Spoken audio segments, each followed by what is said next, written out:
Hello my dear friends, આજે આપણે reading કરવા જઈ રહ્યા છીએ કન્યા રાશિવાળા લોકોનું 5 એપ્રિલથી 11 એપ્રિલ સુધીની વીક કેવું જશે. તો ચલો જોઈએ. પ્લીઝ યુનિવર્સ મને જણાવો કે કન્યા રાશિવાળા લોકોની ફેમિલી લાઈફ, લવ લાઈફ કેવી રહેવાની છે, હેલ્થ કેવી રહેવાની છે,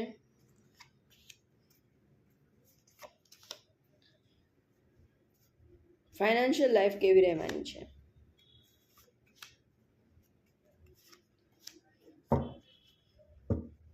બોટમની એનર્જી આવી ગઈ છે પેજ ઓફ વોન્ડ. મતલબ કે તમારી લાઈફમાં ઓપોર્ચ્યુનિટીઝ ઘણી બધી આવી રહી છે.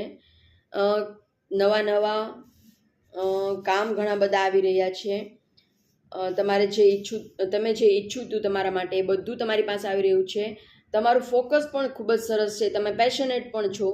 પણ ખાલી જે કાંઈ પણ નવા તમારામાં ન્યૂ બિગનિંગ જે કાંઈ પણ થઈ રહે છે એમાં તમારે મેચ્યોરિટી રાખવાની છે, મેચ્યોરિટીથી હેન્ડલ કરવાની છે વસ્તુને. બસ ફેમિલી લાઈફમાં એવું દેખાઈ રહ્યું છે કે તમારું કોઈ દિલ દુખાવી શકે છે. તમને એવું ફીલ થઈ શકે છે કે મને આના વગર હું નહીં જીવી શકું. કોઈ વ્યક્તિ તમને છોડીને જતી દેખાઈ રહી છે, કોઈ તમારું દિલ તોડી શકે છે, એ ટાઈપની એનર્જી છે. પણ તમારે આ સિચ્યુએશનમાંથી બહાર નીકળવા માટે તમારે દિલ ને દિમાગ વચ્ચે બેલેન્સ રાખીને ચાલવાની જરૂર છે. બહુ દિલને તમારે દિમાગ પર હાવી થવા દેવાનું નથી અને દિમાગને દિલ પર હાવી થવા દેવાનું નથી. બેલેન્સ રાખીને ચાલશો એટલે તમે આ સ્થિતિમાંથી બહાર નીકળી જશો. તમને થોડુંક કોઈ વ્યક્તિ તમને હર્ટ કરી શકે છે નેક્સ્ટ વીકમાં. હેલ્થમાં એવું દેખાઈ રહ્યું છે કે કોઈ સાયકલનો એન્ડ થઈ રહ્યો છે, નેગેટિવ સાયકલનો એન્ડ થઈ રહ્યો છે. તમારી હેલ્થમાં કોઈ ઇસ્યુ હતો તો એ હવે નેક્સ્ટ વીકમાં પૂરો થવા જઈ રહ્યો છે. તમે મેન્ટલ ટ્રેપમાં હો એવું ફીલ કરી શકો છો કે તમને કોઈ બાંધી દીધા છે, કોઈ પોઝિટિવ થિંકિંગ માઇન્ડમાં આવતું જ નથી અને તમે નેગેટિવિટીથી ઘેરાઈ ગયા હો એ ટાઈપનું ફીલ તમને થઈ શકે છે કે હવે હું શું કરું આ પરિસ્થિતિમાંથી બહાર નીકળવા માટે. અને તમે ગીવઅપના મોડમાં દેખાઈ રહ્યા છો કે હવે બસ બહુ થઈ ગયું, હવે બધું હું છોડીને મારે જતું રહેવું છે, એ ટાઈપની એનર્જી છે. પણ ડિવાઇન તમને કહેવા માગે છે કે આ જે પીરિયડ છે એ 7 થી 8 દિવસનો છે, ગ્રહણનો પીરિયડ છે. શાંતિથી પસાર કરી લ્યો. આ પરિસ્થિતિમાંથી પણ તમે ઇઝીલી બહાર નીકળી જશો. 7-8 દિવસ થોડાક તમને એવું ફીલ થઈ શકે છે કે મેન્ટલ ટ્રેપમાં છું અને મને ક્યાંય સરેન્ડર મોડમાં છો કે ક્યાંય તમને ગમતું નથી, ચેન પડતું નથી, એવું બની શકે છે નેક્સ્ટ વીકમાં.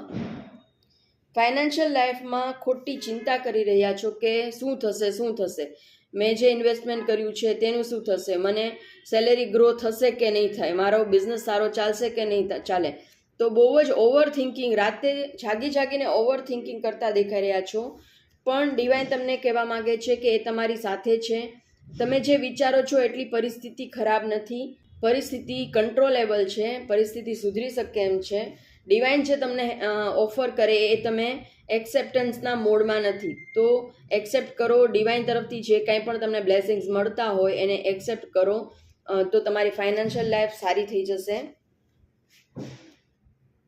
ભગવાન પર ભરોસો રાખો. પ્લીઝ યુનિવર્સ મને જણાવો કે મારા કન્યા રાશિવાળા લોકો માટે એક એવો થોટ આપો, એક ગાઈડન્સ આપો કે નેક્સ્ટ વીકમાં એમને હેલ્પફુલ થાય. આ થોટ અબન્ડન્સ. તમારી લાઈફમાં ભરપૂર અબન્ડન્સ આવી રહ્યું છે. ડિવાઇનના ખૂબ જ બ્લેસિંગ્સ આવી રહ્યા છે. તો ભગવાન ઉપર ખરેખર ભરોસો રાખો. એ તમને આ બધી નેગેટિવિટીમાંથી, ફેમિલી લાઈફ પણ ડિસ્ટર્બ છે, હેલ્થ પણ ડિસ્ટર્બ છે, ફાઇનાન્સમાં પણ ચિંતા થઈ રહી છે, આ બધી પરિસ્થિતિમાંથી તમને ચોક્કસ ભગવાન બહાર કાઢી લેશે. ડિવાઇન પર ભરોસો રાખો. આ જનરલ કલેક્ટિવ રીડિંગ છે, બધાને રેઝોનેટ નહીં થાય. તમારે પર્સનલ રીડિંગ બુક કરાવવું હોય તો સ્ક્રીન પર આપેલા મોબાઈલ નંબર પર મને મેસેજ કરો. તમે કયા સિટીમાંથી મારો વિડીયો જોવો છો એ પણ મને જરૂરથી કમેન્ટ કરીને જણાવો અને આગળ તમે કયા ટોપિક પર વિડીયો જોવા માંગો છો એ પણ મને કમેન્ટમાં લખીને જરૂરથી જણાવજો. Thank you so much.